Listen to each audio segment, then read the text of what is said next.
இன்பமான துதிப்பாடல் பாடிடுவோமே எஜமானின் சந்தோஷம் பெற்றிடுவோமே இன்பமான துதிப்பாடல் பாடிடுவோமே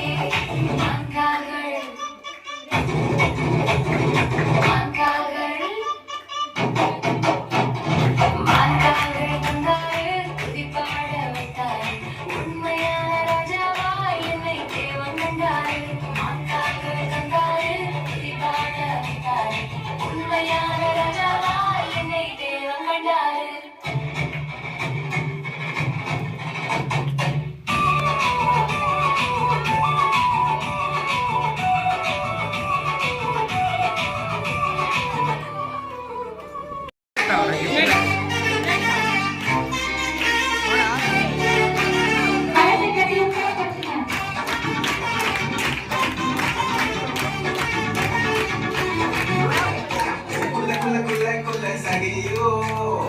நல்ல மேல ஏறி பார்த்தா மறதில்ல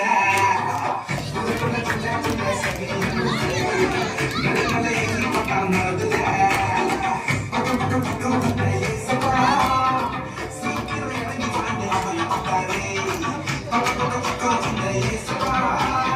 சீக்கிரம் இறங்கி வாங்க அவனை பார்த்தாரே அட அப்புறம் என்னாச்சு அவன் போச்சு அப்புறம் என்னாச்சு அவன் போச்சு அவன் பார்க்க சூப்பராக ஆச்சு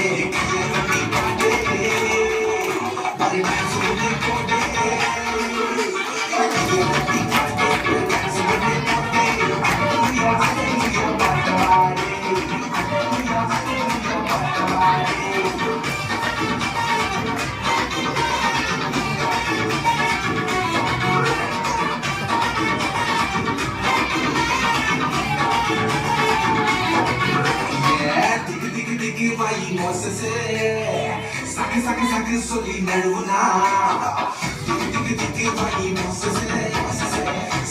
சாக்கு சொல்லி நழுவுனா சொல்லினா பயத்தை ஒட்டி தள்ளினா சொல்லினா பயத்தை ஒட்டி தள்ளினா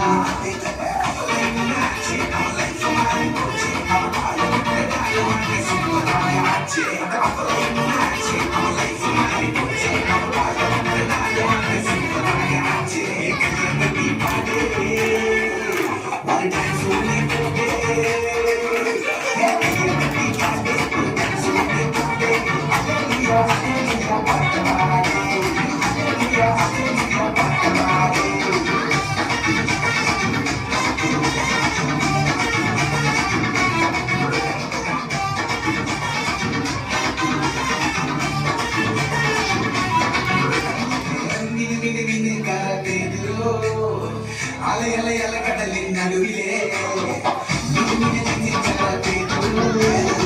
அலை கடலின் நடுவிலே பாட கிடைக்கல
இயேசுவை வாழ்வென்று கற்றுக்கொண்டேன், அவரால் அத்தனையும் பெற்றுக்கொண்டேன். இயேசுவை வாழ் என்று கற்றுக்கொண்டேன், அவரால் அத்தனையும் கற்றுக்கொண்டேன். ஜாமெல்லாம் பின்னாலும் போகல, என் விசுவாசம் என்றுமே கொடுக்கல. என் ஜெபமெல்லாம் வீணாக போகல, என் விசுவாசம் என்றுமே தோற்கல. நான் ஜெபிக்கும் நேரம் அக்கினியால் மாறும், கரையேற்றம் விகாசம் மாறி போகும். அபிஷேகம் வெல்லும், நதியாக பாயும், பரலோகம் எனக்காக வேலை செய்யும். நான் ஜெபிக்கும் நேரம் அக்கினியால் மாறும், கரையேற்றம் விகாசம் மாறி போகும். அபிஷேகம் வெல்லும், நதியாக பாயும், பரலோகம் எனக்காக வேலை செய்யும்.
அஞ்சப்போ ரெண்டு மீன் தாங்குங்க, ஆனா சாப்பிட்டது 5000 பேருங்க.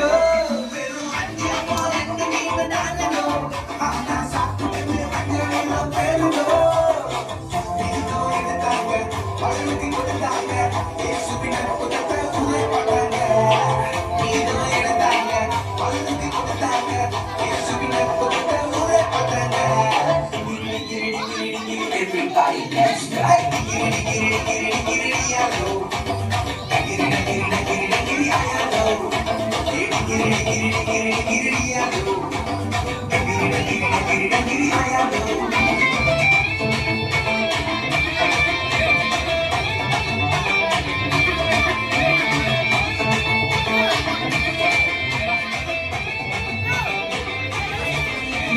செத்து போய் 4 நாள் ஆச்சுங்கோ, கல்லறைய திறந்தாக்க ரொம்ப நாளுங்கோ. செத்து போய் 4 நாள் ஆச்சுங்கோ, கல்லறைய திறந்தாக்க ரொம்ப நாளுங்கோ. இயேசுவா வந்தாங்க, உசிரை தந்தாங்க, இயேசுவின் அற்புதத்தை உரைப்பாங்க. இயேசுவா வந்தாங்க, உசிரை தந்தாங்க, இயேசுவின் அற்புதத்தை உரைப்பாங்க. Everybody let's go.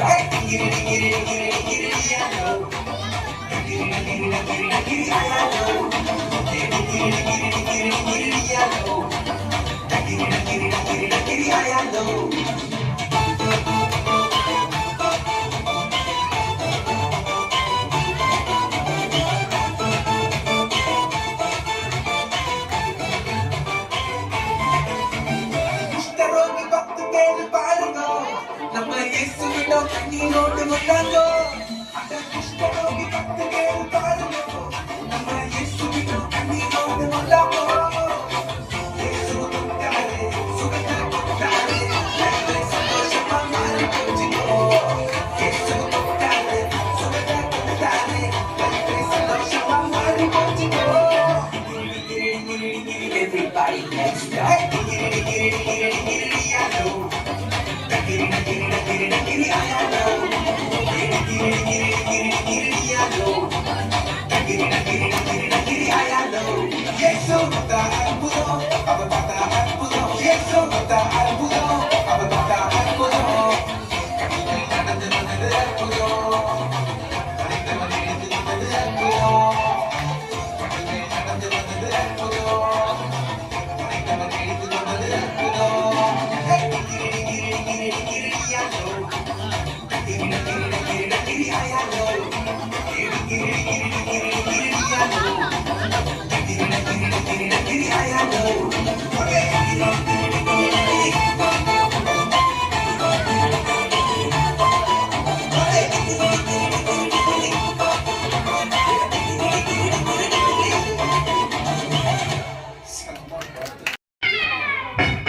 கஷ்டப்பட்டு டாக்டர் படிச்சு என்ன பிரயோஜனம்? நம்மள ஒரு ஹாஸ்பிட்டலோட வேலைக்கு செய்ய மாட்டேங்கிறாங்க.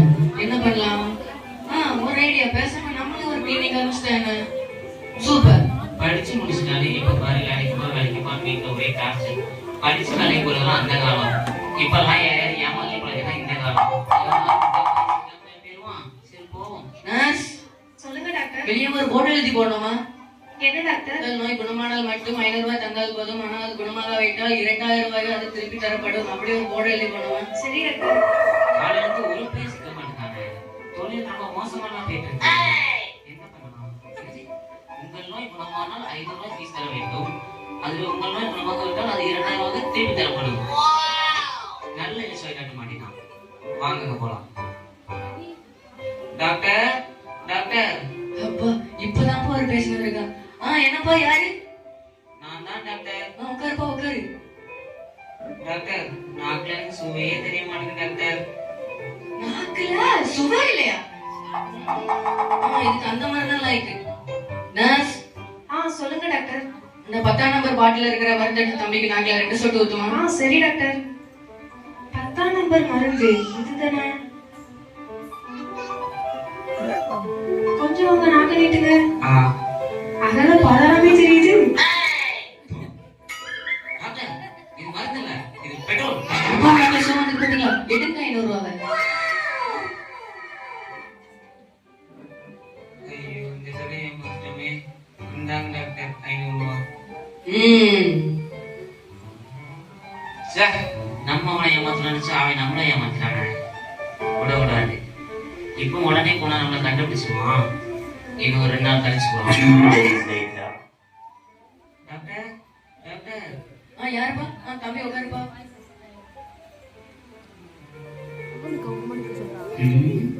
நீ என்ன அவ்வளோ பெரிய ஆளா? இந்த கடை உன்னை எப்படி ஏமாத்துறேன்னு பாரு. டாக்டர் எனக்கு சுத்தமா ஞாபகம் சுத்தி இல்லை டாக்டர். எல்லாமே மறந்து போகுது டாக்டர்.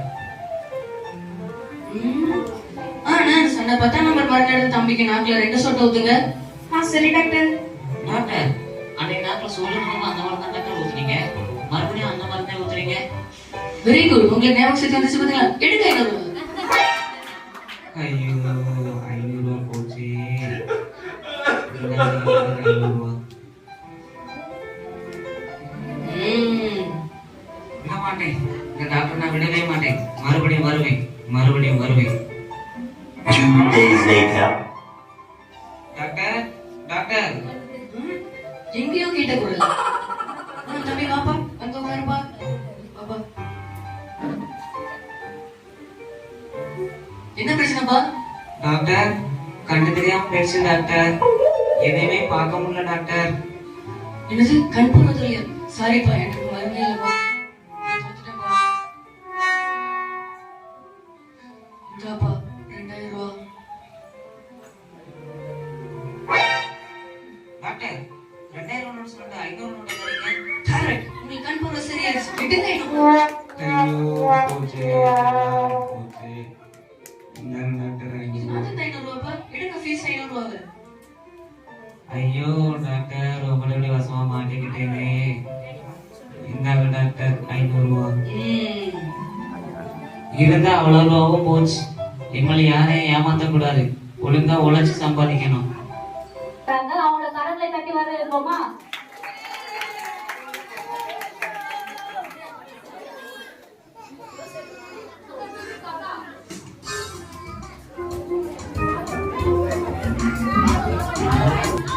வராது.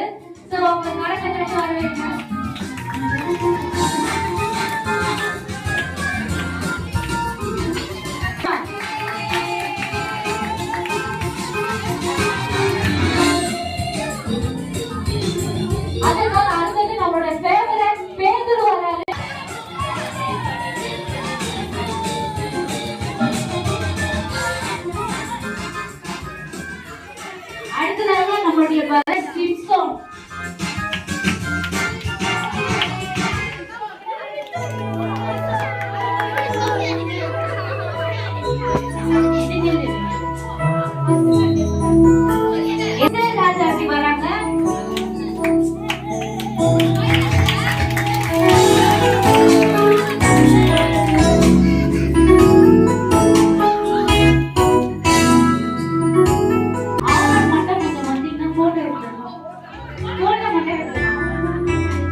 அற்புதம் ஞாபகம் வருது. கேட்கலாம். இதே போலதான் ஒரு நாள் ஏசப்பா வந்து கானானூர் கல்யாணத்துக்கு போனாங்களாம். அப்போ வந்து அந்த ஏசப்பா கூட வந்து அவங்களோட சீஷர்களும் போனாங்களாம், அவங்களுடைய தாயாரும் போனாங்க. அங்க போனவங்க வந்து அந்த சர்ச்சில் கல்யாணத்துல வந்து திராட்சரசம் வந்து ரொம்ப குறைவுபட்டு இருந்துச்சாம்.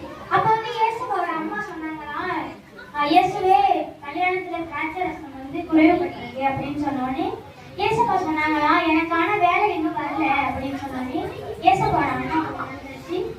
அந்த வேலைக்காரன் அழைத்து வந்து அவங்க என்ன சொல்றாங்களோ அதே போல செய்யுங்க அப்படின்னு சொன்னாங்க. அவங்க வந்து வேலைக்காரனை கூப்பிட்டு ஏசப்பா வந்து சொன்னாங்களாம், தண்ணீர் நிரப்பப்பட்ட 6 கச்சாடிகளை எடுத்துட்டு வந்து வைக்க சொன்னாங்க. வச்ச பிறகு ஏசப்பா வந்து அந்த பந்தி விசாரிப்புக்காரன்கிட்ட போயிட்டு இதை போய் கொடுங்க அப்படின்னு சொன்னோடனே பந்தி விசாரிப்புக்காரன் என்ன பண்ணாலும் அதை எடுத்து டேஸ்ட் பண்ணி பார்த்துட்டு இன்னும் ருசியா செஞ்ச மணவாளன் யாரு அப்படின்னு கேட்டுட்டு டேஸ்ட் பண்ணோடனே ரொம்ப ருசியா இருந்தது. அவங்க சொன்னாங்களா, எப்போதுமே முதல்ல வரவங்களுக்கு ரொம்ப ருசியா இருக்கும், கடைசியில வரவங்களுக்கு ருசி கம்மியா தான் இருக்கும். இங்க வந்து ஆரம்பத்துல இருந்து முடிவு வரைக்கும் இன்னும் ருசியா இருக்கே அப்படின்னு சொன்னோடனே தண்ணீரை வந்து திராட்சை ரசமா மாத்தினதுனால ஏசப்பாவோட சீஷர்களுக்கு அவர் மேல ரொம்ப விசுவாசம் வரும். நீ சொன்ன மாதிரி எனக்கு ஒரு கதை ஞாபகம் வருது. நீ ஜூஸ் கதை சொன்ன, எனக்கு சாப்பாடு கதை ஞாபகம் வருது. சாப்பாடு கதையா? என்ன கதை? அது 5 அப்போ 2 மீன் கதை. என்னன்னா இயேசு வந்து பிரசங்கம் பண்றாரு மக்கள்ல வந்து. பிரசங்கம் பண்ணிட்டு முடிச்சோடனே எல்லாரும் உட்காந்து ரெஸ்ட் எடுப்பாங்க. அந்த மாதிரி உட்காந்து ரெஸ்ட் எடுக்கிறாங்க. ரெஸ்ட் எடுத்து சாப்பிடுவாங்க. அவங்க சாப்பிட ஒண்ணுமே இல்லை. அவங்க ஒரு சின்ன பையன் வரான். அவங்க வந்து அவங்க கிட்ட ஒரு 5 அப்போ 2 மீன் இருக்கு. அது வந்து பிடிக்கும்னு ஒரு சீசர் வந்து ஏசப்பா எடுத்து வந்து கொடுக்குறாரு. அவங்க ஏசப்பா ஆசீர்வதிச்சு சீசர்கள் சொல்லி எல்லாருக்கும் கொடுங்க அப்படின்னு சொல்லி கொடுக்க வந்துகிட்டே இருந்துதான். மீதி 12 கூட மீதமா இருந்தது.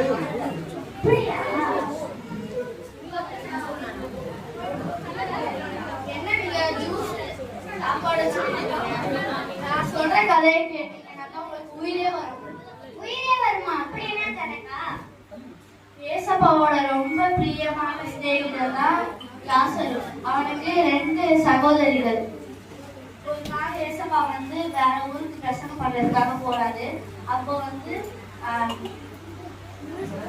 லாசர் வந்து இறந்துட்டாரு. இறந்ததுக்கு அப்புறம் அவர் 4 நாள் கழிச்சு அவர் பார்க்கறதுக்காக போறாரு. போகும்போது அவங்க சகோதரிகள் அவரை பார்த்துட்டு கண்ணீர் விட்டு அழுகுறாங்க. நீங்க இருந்திருந்தா சகோதரர் இறந்துருக்க மாட்டாரே அப்படின்னு அழுகுறாங்க. அப்ப ஏசப்பாவும் அழுதுட்டு அவர் புதைச்ச இடத்த காட்டுங்க அப்படின்னு சொல்றப்போ அவங்க கூட்டு போய் காட்டுவாங்க. காட்டுறப்போ அந்த கலரைய திறங்க அப்படின்னு சொல்றப்போ எல்லாரும் சொல்றாங்க, திறந்தா நாருமே அப்படின்னு சொல்றப்போ ஏசப்பா சொல்லுவாரு, திறங்க அப்படின்னு சொல்றப்போ திறப்பாங்க. திறந்த உடனே ஏசப்பா சொல்லுவாரு, லாசருமே வெளியில வா அப்படின்னு சொல்லிட்டு அவர் வெளியில வருவாரு. அதை பார்த்த மக்கள் எல்லாரும் அவரோட விசுவாசத்தை ஆரம்பிச்சாங்க. அடியே மீனாட்சி, காமாட்சி, கோமதி, என்னடி என்னை வச்சு தனியா பேசுறீங்க? ஒன்னும் நீ பேசுற கத்துக்கிட்ட வசனம் கதை பத்தி பேசுறேன், அற்புதங்களை பத்தி பேசுறோம்ப்பா. நீங்களாச்சும் சாப்பாடு உயிர் திறந்ததை பத்தி தான் பேசுறீங்க. நான் சொல்ல போற கதையில உயிரே உங்களுக்கு போயிடும். என்னது உயிர் போயிடுமா? ஏசப்பா உயிரை குறையுமா எடுப்பாங்க? ஏசப்பா உயிர்லாம் எடுக்க மாட்டாரு. அந்த 12 சீஷர்கள் செஞ்ச தப்பாலன்னா அந்த அவங்களோட உயிரே போயிருக்கும். அப்படின்னா கணக்கா? சொல்லுங்க, நாங்களும் கேட்கிறோம். ஒரு நாள் ஏசப்பா வந்து அவங்க சீஷர்கள் எல்லாமே படகுல போக சொன்னாரு. அது வந்து அக்கறையில் உள்ள பெத்சேயி அப்படின்னு ஒரு இடத்துக்கு வந்து ஏசப்பா வந்து போக சொன்னாரு. அப்படி போக சொன்னால ஏசப்பா வந்து அந்த ஜனங்கள் எல்லாம் அனுப்பிட்டு அங்க போய் மலை மேல ஜபம் பண்ணிட்டு இருந்தாரு. திடீர்னு அவங்க சீஷர்கள் படத்துல போயிட்டு இருந்தாங்கல்ல, அவங்கதான் வந்து நடுக்கடல்ல மாட்டி இடி மின்னல் புயல் அதுக்கப்புறம் கடல் கொந்தளிச்சு ரொம்ப பயப்பட்டாங்க. அப்ப வந்து ஏசப்பாக்கு இந்த விஷயம் தெரிஞ்சு, குட்டீஸ் பெரியவங்க பேரண்ட்ஸ் கூட கொஞ்சம் பசங்க என்ன சொல்றாங்கன்னு கேட்டீங்கன்னா, சரி லாஸ்ட்ல நான் உங்க எல்லாரையும் கொஸ்டின் கேட்பேன். குட்டீஸ், அக்கா சொல்ற ஸ்டோரியில இருந்து உங்களை நான் கொஸ்டின் கேட்க போறேன். ரெடியா? பாய்ஸ், அக்கா சொல்ற கதையில இருந்து நான் கொஸ்டின் கேட்பேன். ரெடியா? ரெடியா? சரி, நல்லா சைலண்டா இருப்பீங்களா? Okay sir. அந்த 12 சீஷர்கள் கடல்ல போயிட்டு இருந்ததுல நடுக்கடல்ல வந்து இடி மின்னல் புயல் அடிச்சு கடல் கொந்தளிச்சு மாட்டிப்பாங்க. அப்ப வந்து ஏசப்பா இந்த விஷயம் தெரிஞ்சு அந்த கடலுக்கு போய் ஒரு தூரத்துல இருந்து உருவம் வர மாதிரி அந்த சீஷர்கள் எல்லாம் பார்ப்பாங்க. திடீர்னு ஒரு உருவம் வந்தோடனே பேய் நினைச்சிட்டு ரொம்ப பயப்படுவாங்க. அப்போ வந்து அங்க ஏசப்பா வந்து சொல்லுவாரு, நீங்க யாரும் பயப்படாதீங்க, நான் உங்க இயேசுதான் அப்படின்னு வந்து சொல்லுவாரு. அதுல ஒரு முக்கியமான ஒரு சீஷர் யாருன்னா பேதுரு. அந்த பேதுரு வந்து சொல்றாரு, நீங்க உண்மையான ஏசப்பாவா இருந்தீங்கன்னா என்னையும் இந்த கடல் மேல நடக்க வைங்க அப்படின்னு அந்த பேதுரு வந்து சொல்லுவாரு. சரி நீயும் நடந்து வா அப்படின்னு ஏசப்பா சொல்லுவாரு. அப்படியே கொஞ்சம் தூரம் நடந்து போறாரு. பேதுருவும் கடல் மேல நடக்கிறாரு. நடக்கும் போது கொஞ்ச தூரம் வந்துட்டு அவருக்கு பயம் வந்துச்சு. இப்ப அவர் பாதி தூரம் நடந்து வந்ததுனால கடல் பிடிக்கவும் ஆச்சு, போட்டு பிடிக்கிறதுக்கும் வழியில ஏசப்பாவா இல்லைன்னா அதுக்கு ரொம்ப பயமாயிடுச்சு. அதுக்கப்புறம் அவர் திரும்பி பார்க்கும்போது அவர் கடலுக்குள்ள முழுகிட்டாரு. அப்போ வந்து ஏசப்பா கை கொடுத்து, நீ வந்து அவிசுவாசமா இருக்க, நீ விசுவாசமா இரு அப்படின்னு வந்து சொல்றாரு.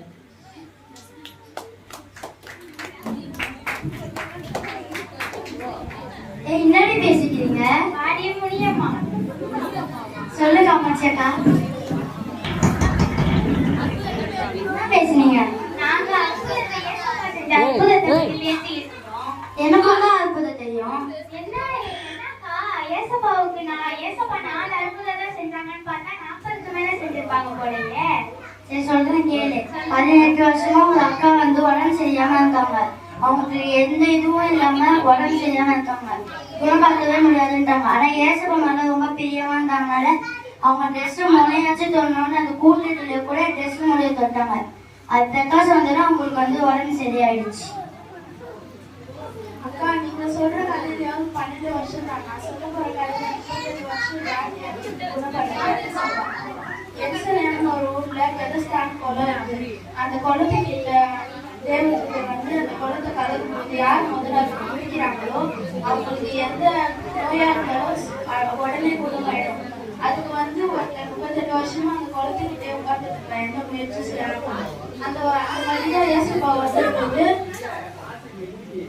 அவர் வந்து கேட்காரு, அது சுகமாகணும் கேட்காரு. அதுக்கு வந்து நான் 38 வருஷமா இங்கதான் உட்காந்துட்டு இருக்கேன், என்னை யாருமே உதவி செய்ய மாட்டாங்க, நான் போறதுக்கு முன்னாடி யாராவது பேர் குதிச்சுட்டாங்க அப்படி சொன்னதுக்கு அப்புறம் ஏசப்பா பழக்க எடுத்துட்டு போயிட்டாரு அப்படின்னு சொன்னானே அவரும் ஏற்க நடக்கிறாரு. அவரோட எனக்கும் ஒரு அற்புதம் தெரியும். யாராலையும் சரி பண்ண முடியாத ஒரு நோய் கூட ஏசப்பா செய்வாரு. 18 வருஷமா ஒருத்தர் வந்து பூமியோட இருப்பாங்க. அவங்களால சரியா நடக்கவே முடியாது. எல்லாரும் அவங்களை பார்த்து இந்த வயசுலயே முடிச்சு நடக்கிறாங்க, கிளம்பி மாதிரி நடக்க சொல்லி அவங்க சொல்லிட்டே இருப்பாங்க. ஆனா இந்த ஸ்திரீ வந்து ரொம்ப கஷ்டப்படுவாங்க. அவங்க எப்பவுமே அழுவாங்க, நம்பவே முடியாது. எந்த டாக்டராலையும் அவங்க சரி பண்ண முடியாதுன்னு சொல்லிடுவாங்க. அதனால அவங்க போய் ஏசப்பாட்டை ப்ரே பண்ணும்போது ஏசப்பா நேர்லயே வந்து அவங்க முதுகுல கை வச்சோடனே அவங்க நிமிஷம் நடக்க ஆரம்பிச்சிருவாங்க. அதனால ஏசப்பா வந்து எந்த அற்புதத்தையும் செய்வாருன்னு நம்ம தெரிஞ்சுக்கலாம்.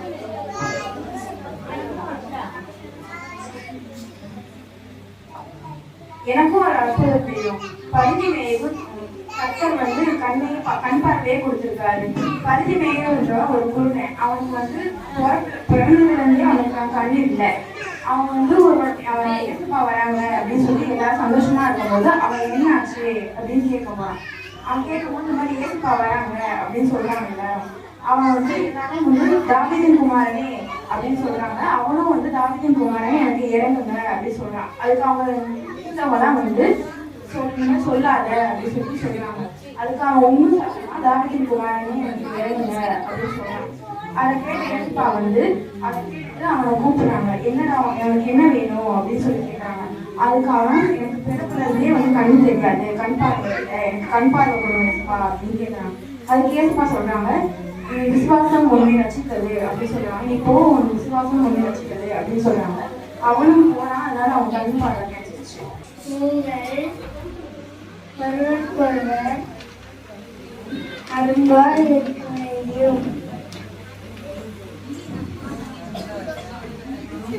நான் தான் சந்தோஷம். கர்த்தருக்கும் எப்பொழுதும் சந்தோஷமா இருங்க.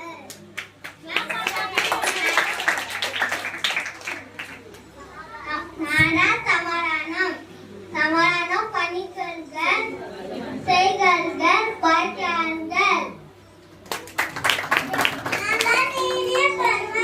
பெருமை உள்ளவன் பெரிய புத்திவான். நான் தான் நற்குணம்